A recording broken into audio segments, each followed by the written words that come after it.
Buenas tardes.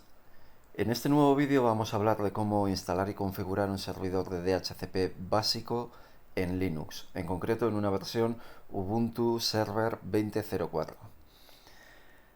Antes que nada vamos a presuponer que partimos de una instalación limpia del servidor y que tenemos acceso a Internet. Vamos a hacer una prueba. Primero miramos las interfaces de red y podemos observar que tengo una interfaz loopback y una segunda interfaz MP0S3 cuya dirección IP es 192.168.1.11 con máscara de 24 bits. Entonces, vamos a suponer que tenemos conexión, pero vamos a hacer una pequeña prueba. Ping 8888 es la dirección IP del servidor DNS de Google. Y como está contestando, pues vemos que tenemos acceso a Internet. Por si acaso, queremos comprobar si tenemos resolución de nombres también. Y vamos a hacer el ping a google.com. Si responde, esto significa que el servicio DNS está funcionando correctamente y traduce de nombre a IP y tenemos acceso a Internet también. Partiendo de este estado, lo primero que vamos a tener que hacer es instalar el paquete del servidor DHCP de Linux. El paquete tiene el nombre isc-dhcp-server. No es muy pesado. Si le damos a sí, enseguida lo instala. Con esto lo que va a hacer es generar una serie de ficheros en unas carpetas concretas. De momento no está en marcha el servidor de DHCP. Tenemos que configurarlo y ponerlo en marcha manualmente. Si estáis haciendo esto en un entorno de pruebas, como puede ser en el instituto o en una empresa, y no os interesa que este servidor DHCP dé IPs erróneas a equipos y los deje sin conexión a Internet, os aconsejo que hagáis estas pruebas pasando la máquina virtual a red interna. Vamos a hacerlo. Pasamos a red interna y si queréis podéis poner un nombre significativo a esa red interna como práctica de DHCP. Una vez que hemos hecho esto, ya tenemos los ficheros necesarios, pero por hacer que sea un poquito más visible el cambio, vamos a hacer, si tenemos nuestro servidor en una dirección C, vamos a hacer cambios y vamos a utilizar una clase B solo por hacerlo más visible. Lo primero que voy a hacer es darle al servidor una dirección estática. Todos los servidores deberían tener una dirección estática. Entonces lo que vamos a hacer es cambiar la dirección a una clase B. 172.16.01, por ejemplo. Y la máscara va a ser de 16 bits. El gateway debería ser una IP perteneciente al rango de la red de clase B. Pero en este caso, como nos hemos ubicado en red interna, no vamos a tener acceso a Internet, ni siquiera vamos a querer hacer la prueba. De todos modos, vamos a simularlo y el router vamos a decir que estaría en la dirección, vamos a ponerlo en la 0254 por hacer un poquito de cambio. Con esto guardamos y salimos y reiniciamos el servicio de red para que cojamos los cambios. Esto lo realizamos mediante Service Networking Restart. Hemos reiniciado el servicio de red. Si los cambios han surtido efecto y hacemos un IP-A, observaremos que nuestra segunda interfaz MP0S3 ya está en la dirección 172.16.01 con máscara de 16. No tenemos acceso a Internet, tal y como os he comentado, porque estamos en red interna. Bien, pues hecho esto, vamos a tener que hacer cambios en dos ficheros. El primer fichero y el más sencillo se encuentra en la carpeta etc default. Y su nombre es el mismo que el paquete del servidor DHCP. Vamos a editarlo. nanoisc DHCP server. Es un fichero muy pequeño que apenas cuenta con un par de líneas. Interfaces versión 4 e interfaces versión 6. Aquí lo único que tenemos que hacer es escribir el nombre de la interfaz que va a estar escuchando a peticiones de DHCP, es decir, dónde va a estar trabajando nuestro servidor DHCP. En mi caso solo voy a utilizar el servicio de DHCP en versión IPv4 y le voy a decir que escuche en la interfaz MP0S3. Guardo los cambios, salgo del fichero y aquí no tengo que reiniciar nada.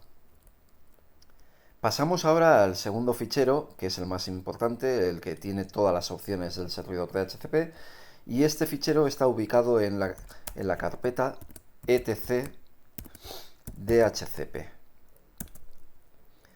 Hacemos un ls y podemos observar que tenemos un fichero de nombre dhcpd.conf. Es importante esa última D, dhcpd.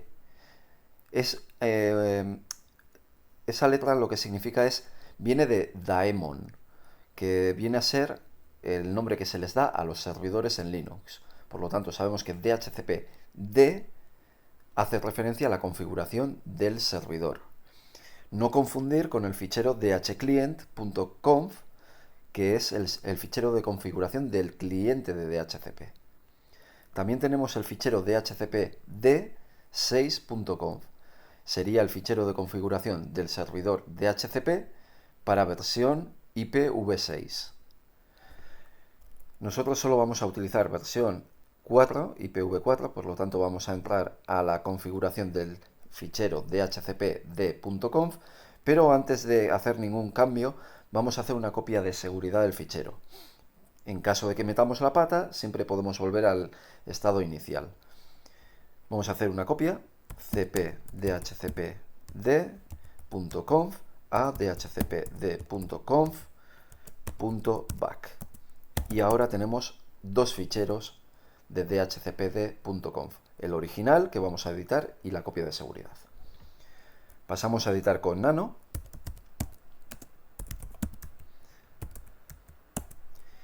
y podemos ver un montón de líneas azules que están comentadas.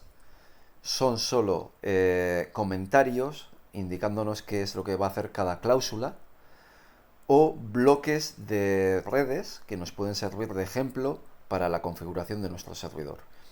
Entonces, lo primero que nos encontramos es la opción nombre de dominio, domain name. Aquí deberíamos poner el nombre del dominio de nuestra empresa, que puede ser zubiri.org.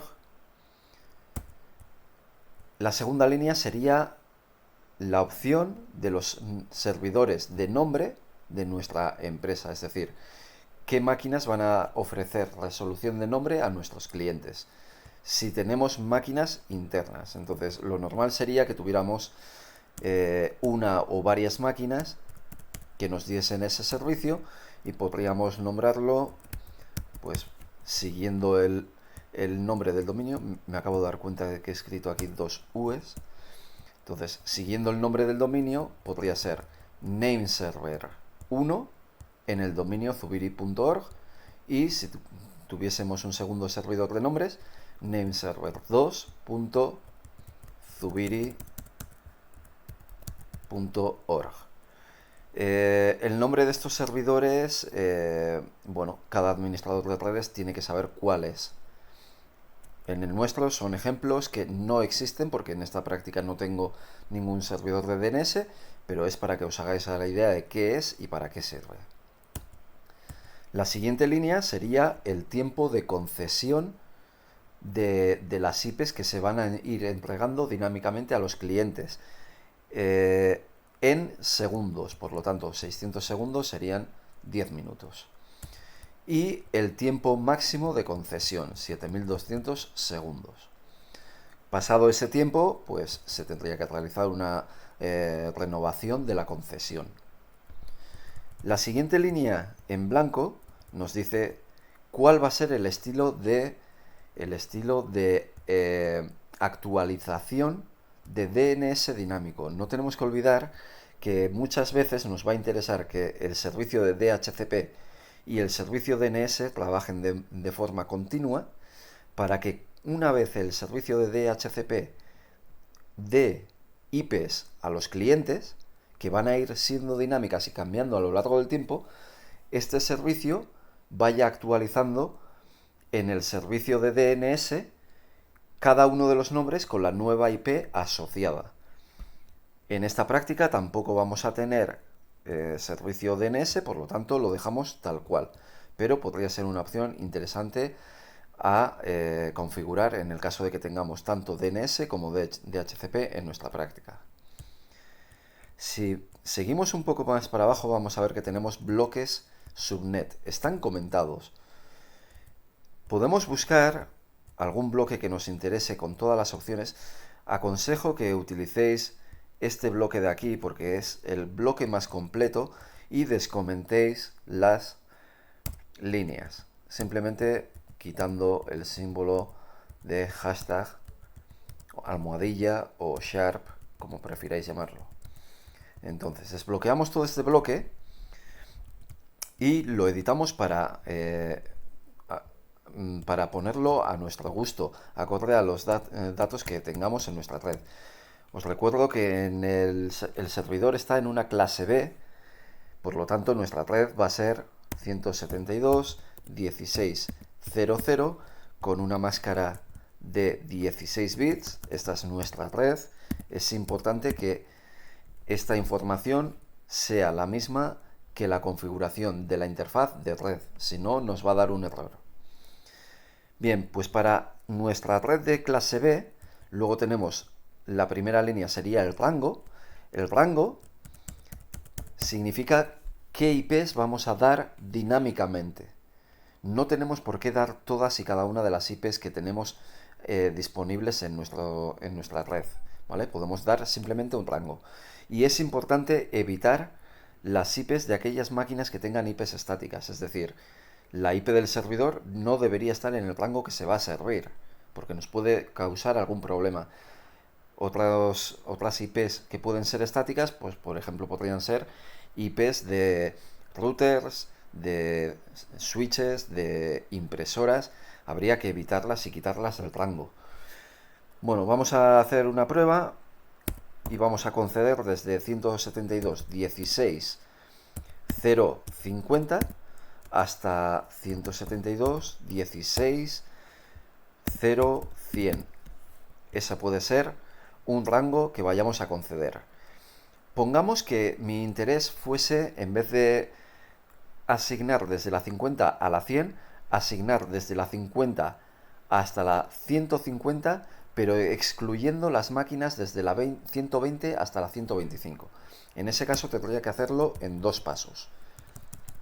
Tendría que hacer un primer rango de la 50 a la 100 y un segundo rango, como he dicho, excluyendo, perdón, he dicho desde la 50 hasta la 120 y quería excluir desde la 120 a la 130, por lo tanto mi segundo rango va a ser desde la 130 hasta la 150. ¿De acuerdo? Repito por si no me he hecho entender. Voy a hacer dos rangos, asignando en el primero desde la IP 50 hasta la 120 y un segundo rango desde la 130 hasta la 150, lo cual significa que estoy creando una exclusión de las IPs desde la 120 hasta la 130. Es decir, la 121, 122 hasta la 129 no se van a servir en este servidor DHCP. Pasamos a la tercera línea y vemos que tenemos Option Domain Name Servers NS1. Esto deberíamos cambiarlo para que corresponda con nuestro dominio, es decir, zubiri.org, y observamos que esta línea ya la hemos tenido arriba. Se repite también en este bloque. ¿Por qué? Bueno, la línea que tenemos arriba es general y genérica para todos los bloques de subred que podamos definir. y lo tendrán en cuenta en caso de que esta línea en este bloque no exista. Pero si escribimos esta línea, lo que estaríamos haciendo es crear una definición de servidores de dominio, de nombre de dominio, para esta subred, que puede ser diferente de la genérica. Bien, paso también a la siguiente línea y esta también es similar a la anterior. Vamos a hacer que coincida con nuestro dominio, que es zubiri.org. La siguiente línea es la máscara. Os recuerdo que estamos en una clase B y que son 16 bits, por lo tanto lo cambiamos a 255.255.00. Y esta línea aquí lo que va a proporcionar es la dirección del router que vamos a utilizar. No recuerdo cuál tenía establecida, creo que había puesto la 0254, luego lo comprobamos por si acaso, pero creo que había puesto la 0254 como router. La siguiente línea sería la dirección de broadcast y si hacemos los cálculos y en una red de clase B debería ser la 172.16.255.255. Las dos últimas líneas, default list time y max list time, también las teníamos fuera del bloque, es decir, que podíamos hacer un cambio para este bloque concreto y darle unos valores diferentes a los generales. Si este bloque ya está de acuerdo a nuestras necesidades, lo único que tenemos que hacer es guardar, salir y antes que nada tenía mis dudas, no recordaba cuál era la dirección del router que había puesto. Voy a hacer una comprobación rapidita. Voy a mirar en el fichero interfaces. Sí, es correcto. He puesto la dirección del gateway bien en la línea option routers. Lo he puesto correctamente. De todos modos, os recuerdo que estamos trabajando en red interna y que estamos simulando la existencia de un router. No vamos a tener acceso a internet. Bueno, ya hemos configurado nuestro servidor DHCP y si todo es correcto, lo único que tenemos que hacer es ponerlo en marcha y hacer una prueba. Entonces, podemos hacerlo con service isc DHCP server start. Si todo es correcto, podemos observar en status que tenemos el servicio activo, running y en color verde. Todo esto debería ser correcto. ¿Qué es lo que podemos hacer ahora? Pues necesitamos un cliente. Necesitamos un cliente que solicite una configuración de red a este servidor para ver si nos va a ofrecer una configuración automáticamente. Podéis utilizar cualquier máquina que tengáis en VirtualBox. Yo, por variar un poco, voy a coger un cliente Windows 10. Lo voy a poner en marcha. No, lo voy a parar un segundo. Algo se me ha olvidado. Se me ha olvidado que tengo que ubicar este cliente en la misma red interna en la que está el servidor. Por lo tanto, lo pongo en red interna y tengo que seleccionar el nombre de la red interna en la que estaba el servidor. Práctica DHCP. Ahora sí, vuelvo a ponerlo en marcha. Como todos los sistemas operativos de sobremesa suelen venir por defecto configurados para solicitar las direcciones por DHCP, no voy a tener que hacer absolutamente nada para hacer la comprobación de que coja la dirección desde el servidor. Vamos a esperar a que se ponga en marcha.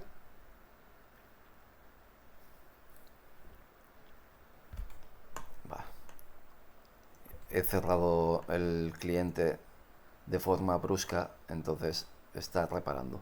Simplemente lo voy a resetear y debería reiniciar.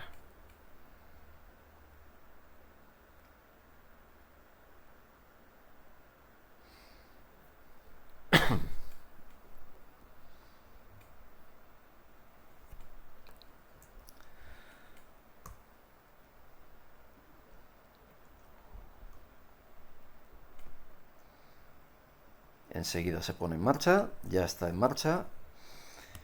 Y bien, ya tenemos el cliente de Windows 10. ¿Y cómo vamos a comprobar la dirección IP si la ha recibido dinámicamente desde nuestro servidor DHCP en Linux? Bueno, voy a abrir una ventana CMD, un command, y voy a hacer un IP config /all. Y como podéis comprobar aquí, ya puedo leer la información del nombre de mi dominio, zubiri.org. También observo que me ha concedido la primera dirección del rango, 172.16.050, la máscara de clase B. Veo cuándo se ha obtenido la concesión, cuándo va a expirar, cuál es el gateway, es decir, el que nos va a dar el acceso a Internet. Veo cuál ha sido el servidor que me ha ofrecido toda esta información y coincide con la IP de nuestro servidor DHCP en Linux. Bueno, esto es muy interesante, pero vamos a ver algo más. En el servidor DHCP de Linux existen unos ficheros en los que se guarda referencia de todos los clientes que hayan solicitado información y qué información se les ha dado. ¿Dónde podemos encontrar esa información? En var lib y no recuerdo bien, sí, DHCP. Var lib DHCP. Y aquí podemos ver que tenemos dos ficheros, dhcpd.lishes y dhcpd6.lishes. Uno es para IP versión 4 y el otro es para IP versión 6. Entonces, si hacemos un cat de dhcpd.lishes, aquí lo que observo es la información de la concesión que ha realizado el servidor al cliente. En este caso ha sido la dirección 050, podemos ver cuándo se le ha asignado, cuándo va a finalizar, la dirección MAC del cliente, el nombre del cliente, podemos observarlo absolutamente todo. Vamos a hacer una última práctica y va a ser hacer una reserva, es decir, conseguir que una máquina se configure dinámicamente, automáticamente a través del servidor DHCP, pero que siempre obtenga la misma IP. Nos va a dar la sensación de que la IP es estática, pero se va a configurar automáticamente a través del servidor. ¿Cómo podemos hacer esto? Lo primero que tenemos que hacer es anotar la dirección MAC del cliente, es decir, que me vengo al cliente y esta es la dirección MAC que tenéis que tener en cuenta. Con esta dirección MAC nos vamos a el fichero de configuración de nuestro servidor, que está en etc dhcp y se llama dhcpd.conf, y si vamos hacia abajo, pasado el bloque que hemos configurado, podemos observar aquí un bloque que nos puede ser válido para configurar nuestra reserva. Entonces aquí lo que tenemos es host y un nombre. Aquí podéis utilizar el nombre que queráis. Por ejemplo, cliente Windows. ¿De acuerdo? La primera línea del bloque sería la parte en la que tenéis que cambiar por la dirección MAC de vuestro cliente. No recuerdo bien, esto es 080027 080027 y ABBFE4. ABBFE4. Bien. Esta línea de aquí podéis comentarla, no es necesaria.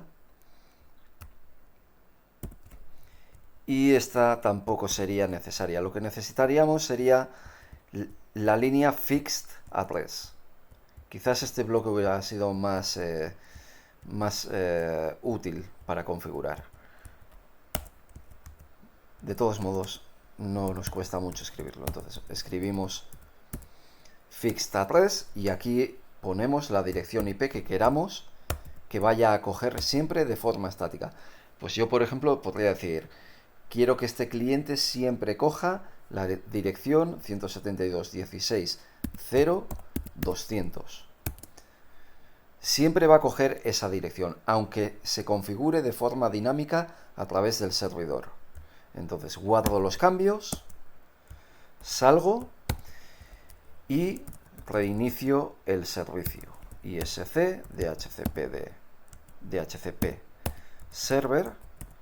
Podéis reiniciar el servicio o simplemente recargar la configuración si no queréis cortar el servicio. Algunos servicios son críticos y no se pueden cortar. Force reload. Vale. Vamos a ver el estado, no vaya a ser que hayamos metido la pata. Está en verde, parece que todo es correcto. Bien, pues entonces lo que vamos a hacer es comprobar que siempre nos dé la dirección IP estática que hemos puesto en la reserva. Me voy al cliente Windows y voy a soltar la configuración previa mediante ipconfig/release. Suelto la configuración. Aquí ya puedo ver que he perdido toda la información de red. Para solicitar una nueva, ipconfig/renew, renovar.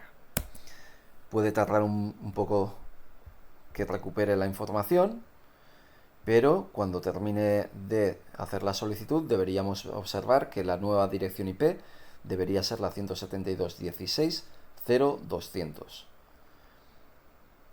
Vamos a ver.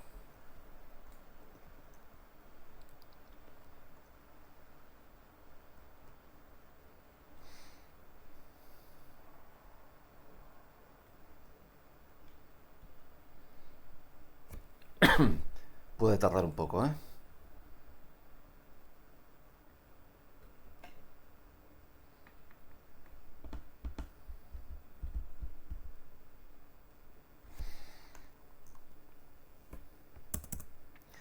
Bien, ahí vemos 172.16.0.200. Por lo tanto, podemos decir que la reserva se ha realizado correctamente. Pues nada más, hasta aquí este vídeo y creo que con esto queda bastante claro cómo configurar, hacer una configuración básica de un servidor de DHCP en Linux. Espero que haya sido de vuestro interés, que os sirva de ayuda y nos vemos en futuros vídeos. Hasta luego.